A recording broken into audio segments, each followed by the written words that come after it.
எனக்கு முன்னாலே குறிப்பிட்டதை போன்று தொடர் நிகழ்ச்சிகள் கூட்டம், மாலையில் முதலமைச்சருடைய பிறந்தநாள் நிகழ்ச்சியில உரையாற்றுவது, சனிக்கிழமை திருச்சி சென்று தஞ்சாவூரில் வாரிய ஆய்வுக் கூட்டங்கள், நலத்திட்ட உதவிகள் வழங்கக்கூடிய நிகழ்ச்சி, இன்று காலை தஞ்சாவூரில் மும்மொழி திட்டத்தை அல்லது புதிய கல்விக் கொள்கை என்கிற பெயரால் மும்மொழி திட்டம் என்கிற போர்வையில் இந்தியை சமஸ்கிருதத்தை திணிக்கிற அந்த முயற்சியை கண்டித்து ஒரு மகத்தான ஆர்ப்பாட்டம் நடைபெற்றது. பிற்பகல் இயக்கத்தினுடைய கட்டுமான தொழிலாளர் விவசாயிகள் தொழிலாளர் கட்சியுடைய தஞ்சை மத்திய மாவட்ட பொதுக்குழு கூட்டம் முடித்துவிட்டு திருச்சி வந்து விமானத்தை பிடித்து 6 மணிக்கு வந்து இங்க 7:30 மணிக்கு வந்திருக்கோம். இதுல சிறப்பு, ஒரு அமைப்பை தொடங்கி இருக்கிறோம். நீண்ட நெடிய காலத்திற்கு பிறகு, பல்வேறு சிந்தனைகளுக்கு பிறகு இந்த ரியல் எஸ்டேட் தொழிலையும், இந்த தொழிலை செய்யக்கூடியவர்கள், இந்த தொழிலில் ஈடுபடக்கூடியவர்கள், இவர்களை பாதுகாப்பதற்கான ஒரு அமைப்பை உருவாக்குவது என்று ஓராண்டு காலத்திற்கு மேல் சிந்தித்து இன்றைக்கு இந்த அமைப்பை தொடங்கி இருக்கிறோம். தொடங்கிய அமைப்பினுடைய முதல் கூட்டம் திருவொற்றியூரில் நடைபெறுவது இந்த இயக்கத்தினுடைய வரலாற்றில் என்றைக்கும் மறைக்க முடியாத ஒரு இடத்தை பிடித்திருக்கும். அதோடு சேர்த்து நம்முடைய முருகனும் அதிலே இருப்பார்.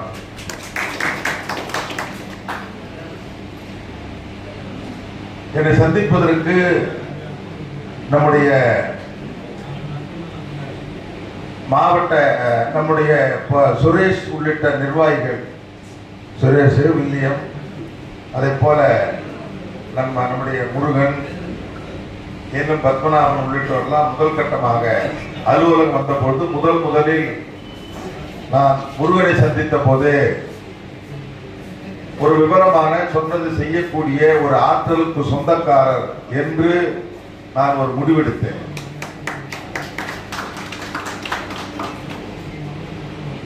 அதன் பிறகு இந்த கூட்டத்தை நடத்துவதில் கொஞ்சம் காலதாமதத்தை அவர் இழுத்து வந்தாலும் இறுதியாக 3 நாட்களில், இன்னும் சொல்ல போனா 2 நாள் சனி ஞாயிறு தான், 2 நாட்களில் இன்றைக்கு ஒரு 50 பேரை திரட்டக்கூடிய ஒரு வாய்ப்பை அல்லது திறமையை, அதற்கான தொடர்பை அவர் வைத்திருக்கிறார் என்பது விளையும் பயிர் முளையில் தெரியும் என்பார். அதே போல முருகனுடைய பணி சிறப்பான பணிதான். அதனுடைய விளைவுதான் இன்றைக்கு இங்கே உங்களை எல்லாம் சந்திக்கிற ஒரு வாய்ப்பு ஏற்பட்டிருக்கிறது. இந்த ரியல் எஸ்டேட் தொழில் என்பது, பொதுவாக ரியல் எஸ்டேட் தொழில் என்றால் மனை விற்பனை, கட்டுமானங்கள் ரெண்டுமே வரும். நான் தொடக்கத்தில் கட்டுமானம் மற்றும் மனை தொழில் கூட்டமைப்பு என்று ஒன்று தொடங்கினோம். அது இருக்குது. ஏனென்றால் இந்த 2 தொழிலையும் பிரிக்க முடியாது. ஒரு வீடு கட்டி விற்றால் தான் ஒரு மனையை வாங்குவார் இன்ஜினியர். ஒரு மனை விற்றால் தான் ஒரு வீடு கட்ட முடியும். ஆகவே இந்த 2ம் பிணைந்த தொழில். எதிலும் முட்டுக்கட்டை இருக்கக்கூடாது. கட்டுமானத்தில் முட்டுக்கட்டை இருந்து சரியா வீடுகள் கட்டி விற்கிறனா அப்புறம் எப்படி இடம் வாங்குவான்? இப்போ 2ம் ஒன்றை ஒன்று பிணைந்தது. எதில முட்டுக்கட்டை இருந்தாலும் ஒட்டுமொத்த தொழில் மாறி. ஆகவே இந்த 2 தொழிலையும் சரிப்படுத்த வேண்டும். இந்த ஒட்டுமொத்தமாக நாம் சேர்த்தோம்னா கட்டுமானம் மனை தொழில் என்று அதில் ஈடுபடக்கூடியவர்கள் 251 பங்குதாரர்கள்.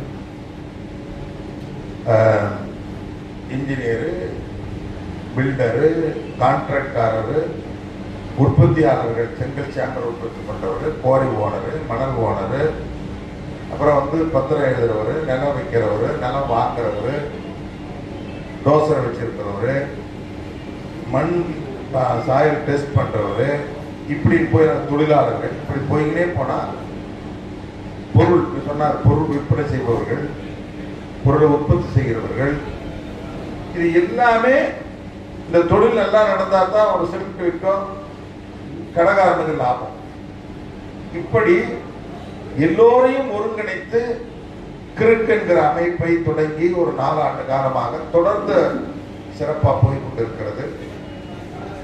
அது அந்த அமைப்பில் நிலத்தரகு செய்கிறவர்கள், நம்முடைய நிலத்தரகு செய்யக்கூடிய அந்த தொழிலாளர்கள் முழுமையாக ஈடுபடுத்திக் கொள்வதிலே மிகப்பெரிய தயக்கத்தை காட்டினார்கள்.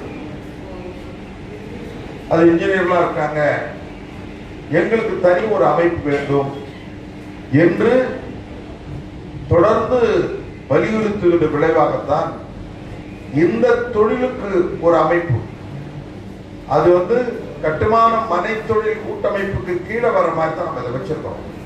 ஏன்னா இது சரியா இருந்தால்தான் அந்த தொழில் சரியா நடக்கும். அதற்காகத்தான் இன்றைக்கு மனை தொழில் மற்றும் தொழிலாளர்கள் நலச்சங்கம், தொழிலை பாதுகாப்பு, தொழில் நல்லா இருந்தா தான் தொழிலாளர் நல்லா இருக்க முடியும். முதல்ல நம்ம அதை புரிஞ்சுக்கணும். பல பேர் அதை நினைக்க மாட்டாங்க. அந்த தொழில் என்பது மிக முக்கியமான ஒன்று. மாணவர்கள்லாம் நான் கிராமத்துல எங்க ஊர்ல நான் தான் முதல் பட்டதாரி, எங்க அண்ணன் தான் முதல் ஆசிரியர். நான் 8வது படிக்கிற பொழுது, 7, 8 படிக்கிற பொழுது வேலைக்கு, அரசு வேலைக்கு போறதில்லைன்னு முடிவெடுத்தேன். எந்த ஊடகங்கள் இல்லை, பத்திரிகை கிடையாது, அல்லது எனக்கு அட்வைஸ் பண்றதுக்கு எங்க ஊர்ல யாரும் கிடையாது. ஏன்னா படிச்சே நான் தான் அதிகம். அந்த காலத்திலேயே தொழில் செய்வது என்று முடிவெடுத்து டிகிரி முடிச்ச உடனே இங்க ஹார்பர்ல கான்ட்ராக்ட் வேலையை கத்துக்கிறது அப்படின்னு ஒரு மலையாள இன்ஜினியர் கான்ட்ராக்டர், அவர்கிட்ட வேலையை போய் கத்துக்கிறதுக்கு போயிருக்கிற பொழுது தான் மேல இருந்து ஒரு இளைஞர் விழுந்து இறந்து போறாரு. அவங்க தந்தை ஏற்கனவே இறந்துட்டாரு, விதவை தாய், திருமணமாக வேண்டிய வயதில் 3 சகோதரிகள். இந்த 4 பேரும் அந்த பையனை பார்த்து அழுது வடித்த கண்ணீர் இன்றைக்கும் என் கண்ணில் அப்படி இருக்கிறது. ஒரு 50 ஆண்டுக்கு முன்னாடி நடந்தது. அவர்களுக்கு உதவுவதற்கு பார்த்தா தமிழ்நாட்டில் எந்த சட்டமும் இல்லை. ஆனாலும் 79லேயே துறைமுகத்தோடு போராடி 75,000 ரூபாயை அந்த குடும்பத்துக்கு பெற்றுக் கொடுத்தோம். அப்ப சரி, இந்த பாவப்பட்ட மக்களுக்கு ஒரு அமைப்பு இல்லை, ஒரு சட்டம் இல்லை, ஏன் இவர்களுக்கு ஒரு பாதுகாப்பை பெற்றுக் கொடுக்க கூடாது அப்படின்னு தான் கட்டுமான தொழிலாளர்களை ஒருங்கிணைக்கிற வேலையை எடுத்தோம். அது உச்சகட்டத்தில் என்ன கொண்டு போய் நிறுத்திடுச்சு. மற்ற வேலையை தொழிலுக்கும் போக முடியல. இன்றைக்கு இந்த அமைப்பு வலுவாகி இங்க எல்லாரும் சொன்ன மாதிரி 82ல ஒரு சட்டம் வந்ததுன்னா, அவர் எம்ஜிஆர் வீட்டு முன்னாடி மறியல் பண்ணி 428 பேர் ஜெயிலுக்கு போய் 18 நாள் உள்ள இருந்து, அதுக்கு பிறகு அந்த சட்டம் 94ல வாரியம் 2006ல கலைஞர் வந்த பிறகு அதை முழுமைப்படுத்தி இன்றைக்கு ஒரு தொழிலாளி வேலை செய்யற போது இறந்து போனால் 5 லட்சம் ரூபாய் கொடுக்கணும். 5 லட்சம். அதை வருகிற பட்ஜெட்ல 8 லட்சமா உயர்த்த போறோம். சொந்தமா அவர் வீடு இல்லைன்னா 300 சதுரடி இடம் இருந்தா அவர் வீடு கட்டிக் கொள்வதற்கு 4 லட்சம் இலவசமாக கொடுக்கிறோம். அதை இப்ப 5 லட்சமா உயர்த்த போறோம். திருமணத்திற்கு 20,000 கொடுக்கிறோம். தொழிலாளி கல்யாணம் ஆனாலும் பிள்ளை கல்யாணம் ஆனாலும். பெண்களா இருந்தா பிரசவத்துக்கு 18,000. 6ஆம் வகுப்புல படிக்கிற பிள்ளைகளுக்கு 1000 ரூபாயில தொடங்கி 8,000 ரூபாய் பணம்.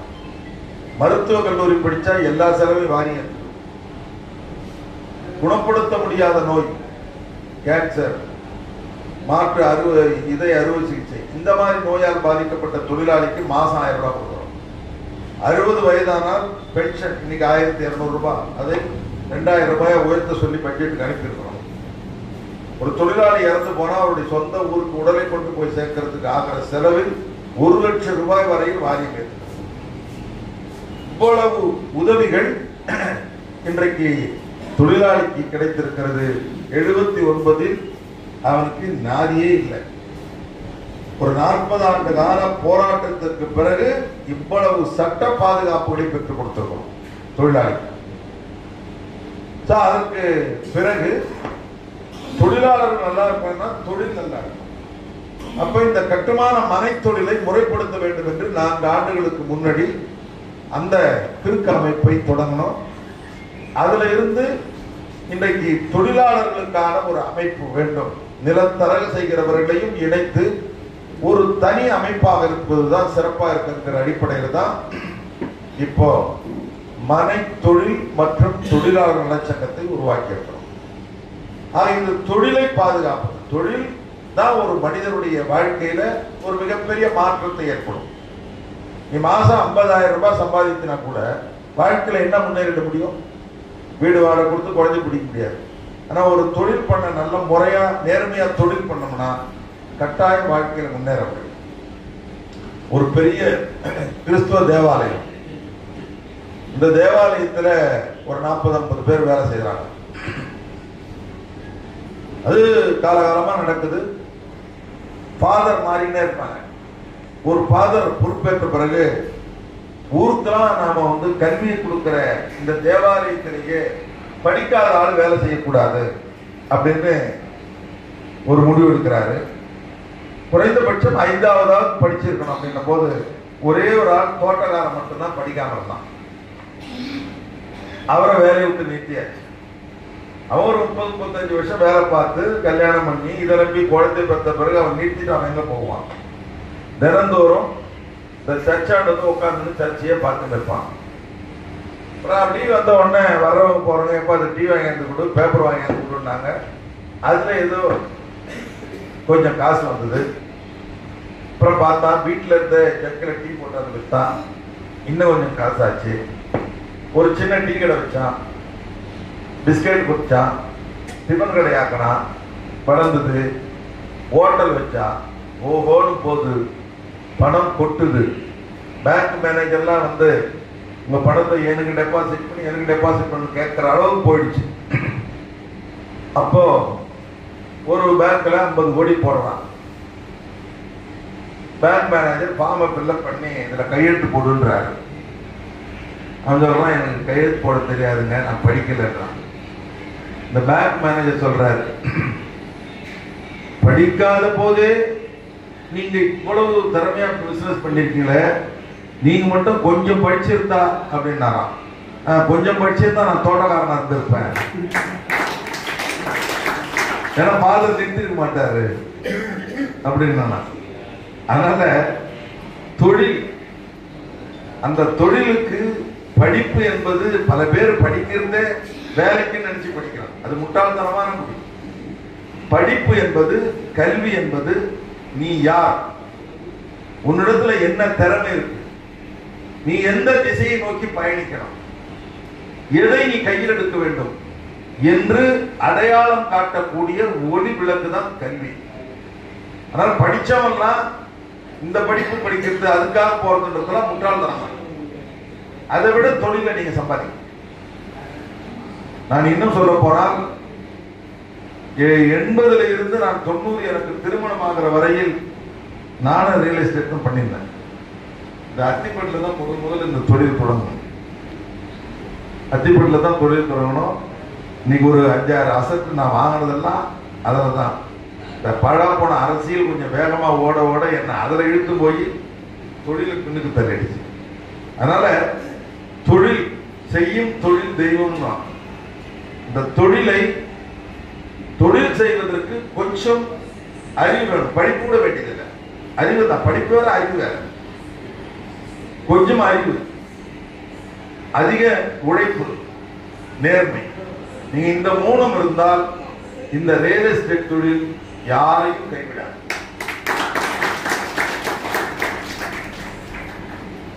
அந்த தொழிலை இன்றைக்கு நாம் முறைப்படுத்துவதற்காக கூடியிருக்கிறோம். இதுல பாவம் அந்த தொழிலாளர்கள் மீடியேட் பண்ணக்கூடிய தொழிலாளருடைய நிலைதான் ரொம்ப பரிதாபமானது. நீங்க மாதம் மாதம் தொழில் கிடைக்கணும் எப்படி யோசிக்க முடியும்? பல பேருக்கு வீடு வாடகை பிடிச்சு கொடுக்கறது, லீஸுக்கு பிடிச்சு கொடுக்கறது, அல்லது ஒரு வீட்டை இன்னொருத்தர் விற்கிறது, இது ஒரு 6 மாசம் 8 மாசம் அலையும். எல்லாம் முடிஞ்சிருக்கும். டாக்குமெண்ட் பார்த்துருப்போம், இன்னைக்கு ரிஜிஸ்ட்ரேஷன் போவோம். வீட்டில் பொண்டாட்டிகிட்ட சொல்லிட்டு வந்திருப்பாரு, சாயந்தரம் பணத்தோட வரணும். நீங்க ரிஜிஸ்டர் ஆஃபீஸுக்கு போய் இந்த கையெழுத்து போற நேரத்தில் பார்த்தீங்கன்னா அந்த பரமபதம் மாதிரி கீழே வந்துடும். திருப்பி அடியில இருந்து கலரணும். எல்லாம் முடிஞ்சு ஒருவேளை அப்படியே ரிஜிஸ்ட்ரேஷன் ஆனாலும் எத்தனை பேர் முழுசா அந்த தொழிலாளர்களுக்கான ஊதியத்தை கமிஷனை கொடுக்குறாங்க? இதெல்லாம் மிகப்பெரிய ப்ராப்ளம். ஆனா வெளியே ஆட்களுக்கு என்ன என்னன்னா, இந்த புரோக்கர்கள்லாம் பெரிய தப்பு பண்ணிடுறாங்க, ஏமாத்துறாங்க, வித்த சொத்தை விற்க வைக்கிறாங்க, இப்படின்னு ஒரு இமேஜ் ஆயிப்போச்சு. பெருசா சம்பாதிக்கிறாங்க அப்படின்னு நினைக்கிறாங்க. நான் கண்கூடாக இந்த தொழிலாளர்களை 3 ஆண்டு காலமாக நான் அமைப்புச்சாரா பட்டியலில் சேர்க்க முயன்ற போது இப்போ கடைசி ஒவ்வொரு கட்டத்திலும் ஒரு நல்ல அபிப்பிராயம் வரமாட்டது. ஏன்? இதுல ஒருத்தர் 2 பேர் பண்ற தப்பு இருப்பாங்க. ஒரு துளி விஷம் ஒரு குடம் பாலை கெடுக்கிற மாதிரி இதுல அந்த இமேஜ் உருவாக்கிறது. இன்னொன்னு, ரியல் எஸ்டேட் பண்ணாலே இது வசதி வாய்ப்பா முருக மாதிரி எல்லாரும் நினைச்சுக்கிறாங்க. இது எப்படி சரியா வரும் அப்படி நினைப்பு. ரியல் எஸ்டேட் பண்ணாலே அவரோட பாவம் காலுக்கு செருப்பு இல்லாம ஏதோ வெள்ளை வேஷ்டி ஒரு வெள்ளைய சட்டு போட்டு போனா தான் உட்கார்ந்து முதலாளி நம்புவான்றதுக்கு ஒரு பாவம் கஷ்டப்பட்டு நம்ம செலவு தொழிலாளிகிட்ட கடன் சொல்லிட்டு போட்டு வெளியே வந்தா நம்மால என்ன நினைக்கிறான், போறான் பாரு அப்படின்னு நினைக்கிறாங்க. இது ஒரு காரணம். இப்ப கடைசியா இப்போ ஒரு அரசு செயலாளர் வந்திருக்காரு, வீரராவ் ஐஏஎஸ். அதுக்கு முன்னாடி குமார ஜெயந்தன் ஐஏஎஸ் இருந்தாரு. ரொம்ப நல்ல மனுஷன், சீனியர் ஐஏஎஸ் ஆபீசர், ரொம்ப ப்ரோவா திங்க் பண்றாரு. சரி, அவர் மூலம் பண்ணினு பேசினா அவரே இப்படி சொல்றாரு, ரியல் எஸ்டேட் தொழிலாளர்கள் எப்படி நீங்க ஐடென்டிஃபை பண்ணுங்க, யாரு ரியல் எஸ்டேட் பண்றோம்னு சொல்லுங்க, மொத்த பேருமே ரியல் எஸ்டேட் பண்றாங்கன்ற. அது உண்மைதானே? இப்ப நம்ம சங்கத்துல ட்ரம்ப் முதல்ல சேர்த்தோம், அமெரிக்க ஜனாதிபதி, அவரு ரியல் எஸ்டேட் பண்றது சார். நீங்க ரியல் எஸ்டேட் பண்ணாதவன் தமிழ்நாட்டில் ஒரு 5%. மீதி ஐஏஎஸ் ஆபீஸ் இருந்து சார் போன வாரம் ஒருத்தர் சொல்றான், பெரிய சொத்தா இருந்தா சொல்லனா நம்ம கிட்ட சரியான பார்ட்டி யாரான்னு கேட்டா ஜட்ஜின்றான். உண்மை நடந்ததுங்க. அதனால அமைச்சர்கள், எம்எல்ஏக்கள் எல்லாரும் இந்த 2006-11 காலகட்டத்தில் ரியல் எஸ்டேட் உச்சகட்டத்தில் இருந்தது. ஏன் உச்சகட்டத்தில் இருந்ததுன்னா, அப்ப ஒரு 56,000 கோடி அந்நிய செலாவணியை வாங்கி நிறைய கம்பெனி கிடக்கிடன்னு வந்தது. நம்ம ஸ்ரீபெரும்புதூர், சென்னை டு ஸ்ரீபெரும்புதூர் தான் பணப்புழக்கம் ஏற்பட்டது. எல்லாரும் நிலம் வாங்க ஆரம்பிச்சாங்க. இந்த சங்கத்தில் இருக்கிற அந்த மேஸ்திரி அத்தனை பேர் பொருள் தூக்கி போட்டு பைய கையில் வச்சுதான் சுத்திட்டான். வாத்தியார் வேலை பார்க்கறது கிடையாது, எல்லாரும் வச்சிருந்தான். அவன் பேசுறத நீ கேளுங்க, 100 சி 500 சி, இந்த சிக்கு கீழே வர மாட்டான், மிரண்டு போயிடுவான். டீ கடையில் உட்காந்து பேசுறது எல்லாம் டீக்கு காசு கொடுத்து யோசிப்பான். அதான நிலைமை, உண்மை நிலைமை. அப்படி மிரட்டி இருந்த காலம். அந்த மெதப்பிலேயே பாவம் இந்த தொழிலாளர்கள் வீட்டு வாடகை கூட மாசம் மாசம் கொடுக்க முடியாம என்ன எப்படி கிடைக்கும் நினைக்கிறீங்க? தொழில் நடந்தா தானே மாத தொழில் நடக்கணும், என்ன உத்தரவாதம்? அதனால உள்ளபடியே இந்த மனை தொழிலில் ஈடுபடக்கூடிய தொழிலாளர்கள் பல பேர் 60-70 விழுக்காடு அன்றாடம் கஷ்டப்படக்கூடியவர்கள் தான். நல்ல வேலையா வேற ஒரு தொழிலை வச்சுக்கின்னு சைட் தொழிலா வைக்கிறவருக்கு ஓகே. இதையே பிரதான தொழிலாம் ரொம்ப கஷ்டம். எனவே இந்த தொழிலை முறைப்படுத்தி இந்த தொழிலாளர்களுக்கு பாதுகாப்பளிக்கிற ஒற்றை குறிக்கோளோட தான் இந்த அமைப்பை நாம தொடங்கி இருக்கிறோம். இந்த அமைப்புல கண்டிப்பா ஒழுக்கத்தை நாம கடைபிடிக்க கத்துக்கணும். ஒழுக்கம் இல்லாதவன் வாழ்க்கையில வெற்றி பெறவே முடியாது. ரொம்ப ரொம்ப முக்கியமானது. நிறைய நம்ம சொல்லுவோம் அலெக்சாண்டர் நெப்போலியன் போன்றவர்கள்லாம் என்னுடைய வாளுக்கு நிகர் உலகத்தில் எதுவும் அல்ல, என்னுடைய வாளால் எல்லாத்தையும் அடிமைப்படி பண்ணுவாங்க. வால்டர் மாதிரி எழுத்தாளர்கள் என் பேரா முனை உன் வாழ்முனையை தூள் தூளாக்கும். பெர்னார்ட் ஷா போன்றவர்கள் என் நாக்கு பேச்சு உங்க பேராவையும் வாளையும் தூள் தூளாக்கினார். நம்முடைய வள்ளுவர் மட்டும் ஐயன் வள்ளுவர் சொல்றாரு, ஒழுக்கம் இல்லாதவனுடைய வாளோ பேனாவோ நாக்கோ வெற்றி பெறாது. அதனால நாம ஒழுக்கத்தை கடைபிடிக்கணும். தனி மனித ஒழுக்கம் ரொம்ப நாளா கஷ்டம். அது தொழில் ஒழுக்கத்தையாவது நம்ம முதல்ல கடைபிடிப்போம். தொழில நேர்மையாக பண்ணா நிச்சயமா வெற்றி பெறும். அதுல எந்த சந்தேகம் வேண்டாம். நேர்மை வெற்றி கொடுக்கும். கொஞ்ச காலம் தான் இருந்தாலும் நிறைய கொடுக்கும். அதனால அதை நாம ஒரு அடிப்படை கொள்கையாக நாம வைத்துக் கொண்டு இந்த தொழிலாளர் மீது இருக்கிற அந்த கெட்ட ஒரு இமேஜை 2 ஆண்டு காலத்தில் தூக்கி எறிந்து தூள் தூளாக்கி இந்த அமைப்பும் தொழிலாளர்களும் ஒரு மிகப்பெரிய சேவை செய்யக்கூடியவர் என்கிற ஒரு இடத்தை நாம் அடையலாம். அதுக்கு இந்த அமைப்பை நாம முறைப்படுத்தலாம். இந்த அமைப்புல இவ்வளவு கோரிக்கைகளை நம்ம வச்சிருக்கோம், பார்த்திருப்பீங்க. முதல்ல நாம இந்த தொழிலில் ஏற்படக்கூடிய இடர்பாடுகள் இன்னல்களை போக்குறோம். 2023 கட்டுமான மனை தொழில் கூட்டமைப்பு கிறுக்கனுடைய மாநாடு கோயம்புத்தூர் நடந்தது. அந்த மாநாட்டில் ஒரு 5000 பேர் கலந்துனாங்க. அமைச்சர் முத்துசாமி ஒரு பக்கம், நான் ஒரு பக்கம். ஒவ்வொரு கோரிக்கையை நான் அவர் பேசல, மேடை பேச்சு இல்லை. ஒரு கோரிக்கை நான் வைப்பேன், அதுக்கு அவர் பதில் சொல்வார். 1 மணி நேரம் அப்படிதான் நடக்கும், அசம்பிளி விவாதம் மாதிரி. அதுலதான் 2016க்கு முன்பு போடப்பட்ட அன்அப்ரூவ்டு லேஅவுட் ஒரு வரைமுறைப்படுத்திக் கொள்வதற்கு மீண்டும் அவகாசம் தர வேண்டும் அப்படின்னு கேட்டோம். அமைச்சர் 6 மாசம் கொடுப்போம், ஆனா அதுக்கு மேல கேட்க கூடாது. ஏற்கனவே ஒரு 6 மாசம் கொடுத்துருக்கு, கேட்க கூடாதுன்னாரு. கேட்கலன்னா 6 மாசம் கொடுத்து அது முடிஞ்சு போச்சு. ஆனா நம்ம ஆளுங்க இன்னும் முடிஞ்சிட்டு இருக்குன்னு கேட்டுக்கிறாங்க. அப்படியே நைசா அடி போட்டிருக்கிறாங்க அமைச்சர்கிட்ட.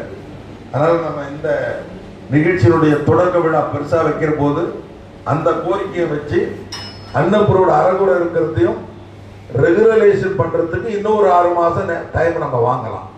அப்ப ஏற்கனவே அதை வாங்கி கொடுத்துருக்கோம்.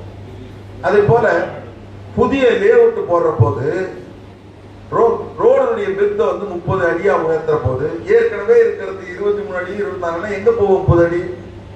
அதை போராடி சொல்லி அதை அப்படியே ஒத்து வச்சிருக்கிறோம். பழைய லேஅவுட்ல இருக்கிற ரோடு நீ புதுசா கேட்கக்கூடாது, புதுசுல போறது என்ன விதிமுறையோ அதை கொண்டு வாங்க. நத்தம் அதுல பட்டா கொடுப்பதும் வீடு கட்டுவதும் மனை பிரிவாக்குவதும் பல்வேறு பிரச்சனைகள் இருந்தது. அதை இன்றைக்கு அரசு ஒரு வரைமுறைப்படுத்தி நெறிப்படுத்திருக்கிறாங்க.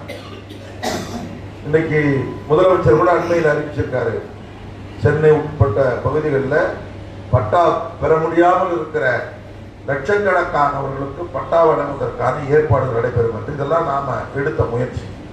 இப்படி ஏற்கனவே அந்த அமைப்பின் மூலமே இந்த தொழிலை பாதுகாப்பதற்கு பல்வேறு நடவடிக்கைகள் எடுத்து வெற்றி பெற்றிருக்கிறோம்.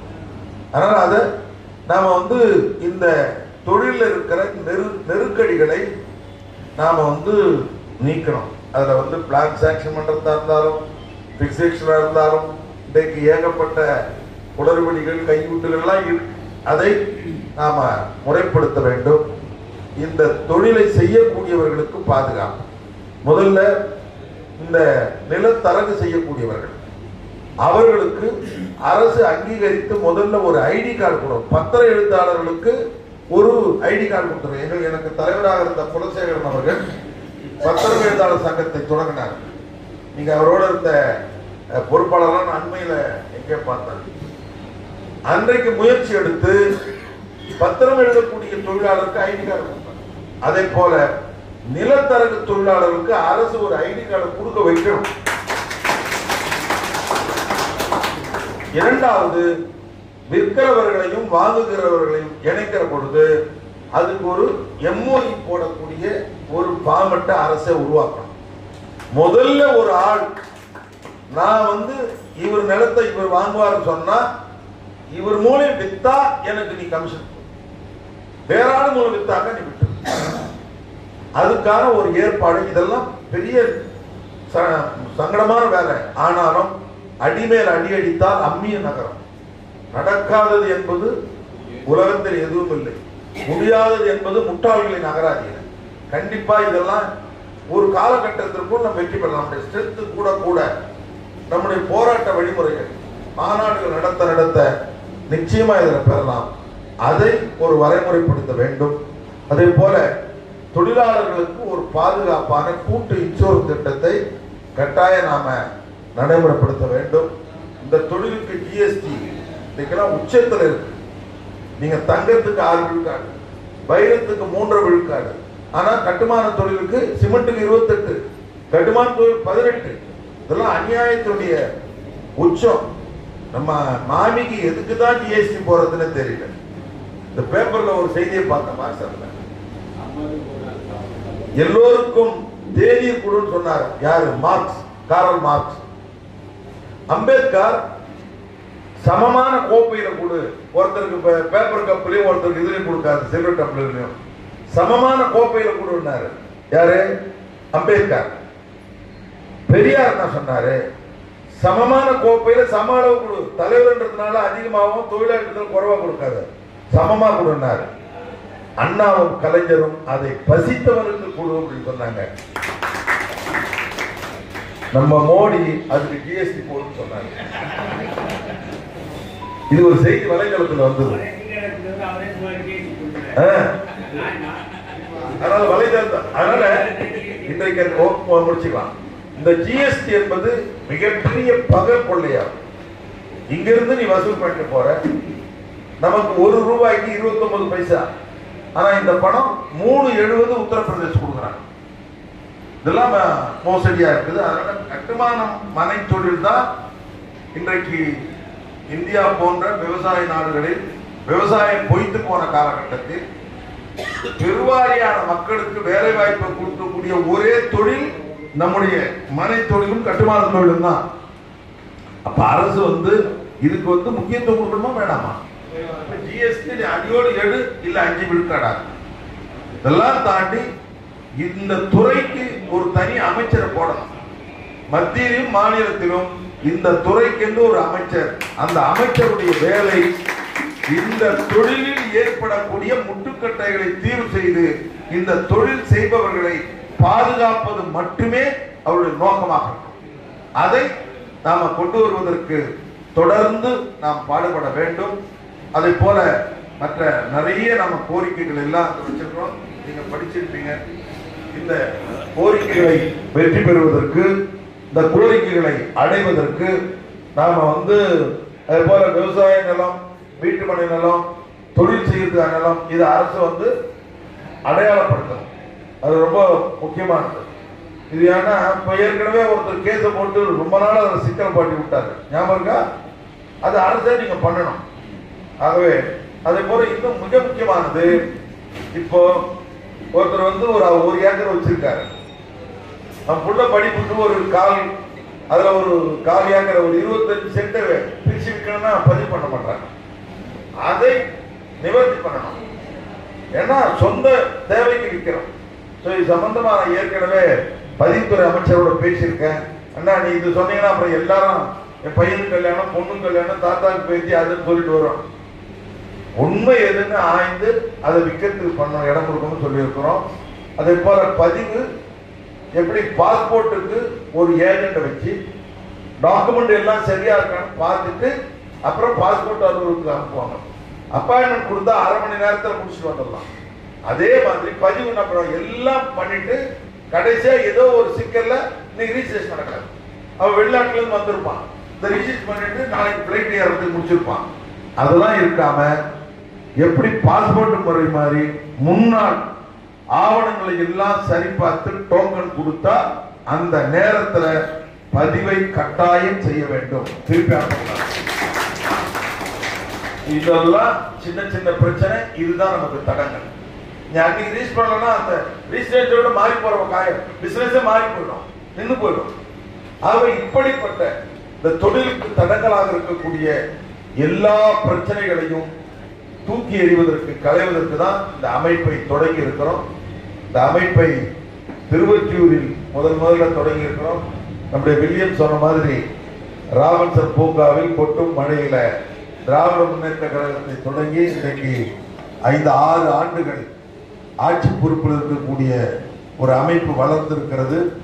ஆகவே அந்த பாணியில் வட சென்னை வடக்கு வாழட்டும், இது தமிழ்நாட்டுக்கு வழிகாட்டட்டும். அந்த அமைப்பை முறையாக நடத்துவோம். நம்ம தொகுதிக்கு நிர்வாகத்தை முதல்ல முடிக்கிறோம்.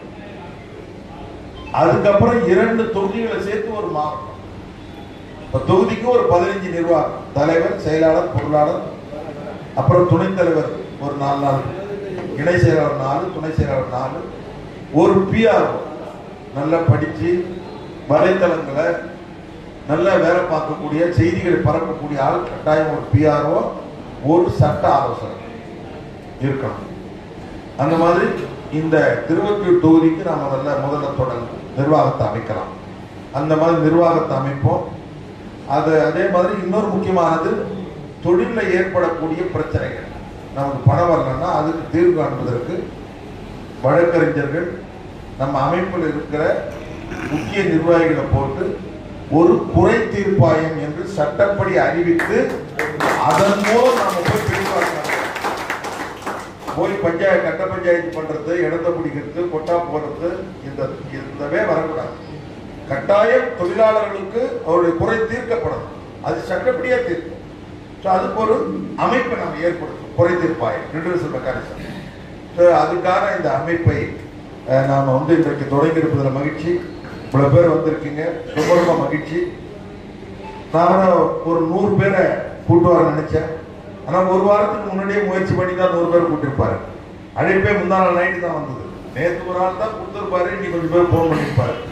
அதுக்கே இவ்வளவு பேர் வந்திருக்கிறது மிகுந்த பாராட்டுதலுக்குரியது. நம்ம கட்டணம் ஆயுள் கட்டணம் 5000 ரூபாய் கட்டிட்டா ஆயுள் சந்தா, அது ஒன்ஸ் கட்டிட்டா அப்புறம் கட்ட வேண்டியதில்லை. அவங்களுக்கு தனியா கார்டு, தனியா ரெஜிஸ்ட்ரேஷன் நம்பர் வைக்கிறோம்.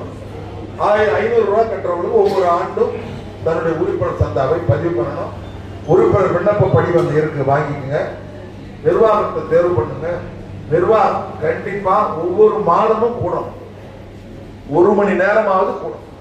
கூடி அமைப்பு பத்தி பேசி அடுத்த நிலைக்கு கொண்டு போறதுக்காக நடவடிக்கை எடுக்கணும். யாருக்கெல்லாம் பிரச்சனை இருக்கோ, எப்ப 1ஆம் தேதி கூட்டம் இருக்கு அங்க வந்துருங்க அப்படின்னு அந்த கூட்டத்தில் சொல்லி அந்த பிரச்சனைகளை தொகுத்து அது எப்படி தீர்ப்பது நீங்களே முடிஞ்சா முடிக்கணும், இல்லைன்னா தலைமை கொண்டு வரணும். அதே மாதிரி இங்க வாட்ஸ்அப் குரூப் பண்ணணும். அதுதான் நான் பிஆர்ஓ கேட்கிறேன். இந்த பிஆர்ஓ மூலம் வாட்ஸ்அப் 2 குரூப், ஒன்று நிர்வாகிகளுக்கு ஒரு குரூப், இன்னொன்று பொது குரூப் மெம்பர் ஆகணும். 2 குரூப் வாட்ஸ்அப்ல தொடங்கணும். அதை தாண்டி நம்முடைய செயலாளர் எஸ்.எம். குமார் சொன்ன மாதிரி இந்த அமைப்புகள் பலப்படுத்தப்பட்டால் நாமளே